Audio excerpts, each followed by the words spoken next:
Des jours après les propos du Premier ministre malien Choguel Maïga, le président français Emmanuel Macron a, dans un entretien diffusé sur France Inter mardi 5 octobre, appelé à ce que l'État revienne au Mali sur la base des efforts déjà entrepris.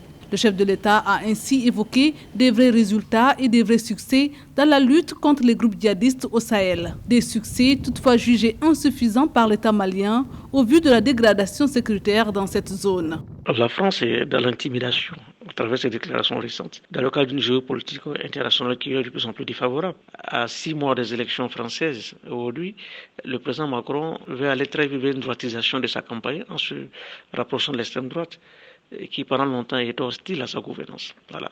Mais l'effet de l'union d'une telle stratégie électoraliste peut avoir des conséquences néfastes, parce que l'accession au pouvoir de Macron a été fortement soutenue par la diaspora malienne, notamment les binationaux.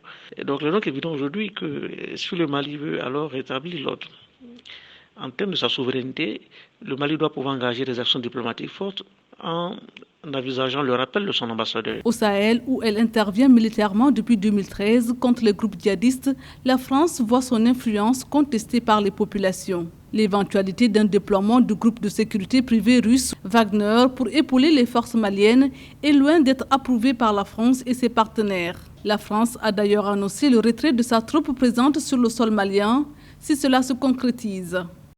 Aussi bien en Syrie, en Libye, comme en Centrafrique aujourd'hui, les opérations militaires conduites par la France ont été contrariées par la présence russe. Donc il est donc important de comprendre que le Mali ne peut pas être alors un terrain fertile alors à une guerre froide. Et nous allons très vite vers cette hypothèse, car en réalité, l'opinion publique malienne est favorable à l'arrivée des Russes en tant que telle. Si le Mali engage les actions diplomatiques fortes, il est évident évidemment que le président Macron pourra revenir à la phase de repentance. La France, qui comptait quelques 5000 soldats au Sahel, a déjà entamé une réduction de son dispositif militaire, tout en ayant l'intention de poursuivre ses opérations antiterroristes, mais aussi son appui aux armées locales. Une décision que le Premier ministre de transition Choguel Maïga avait qualifiée d'abandon du Mali par la France à la tribune de l'ONU fin septembre.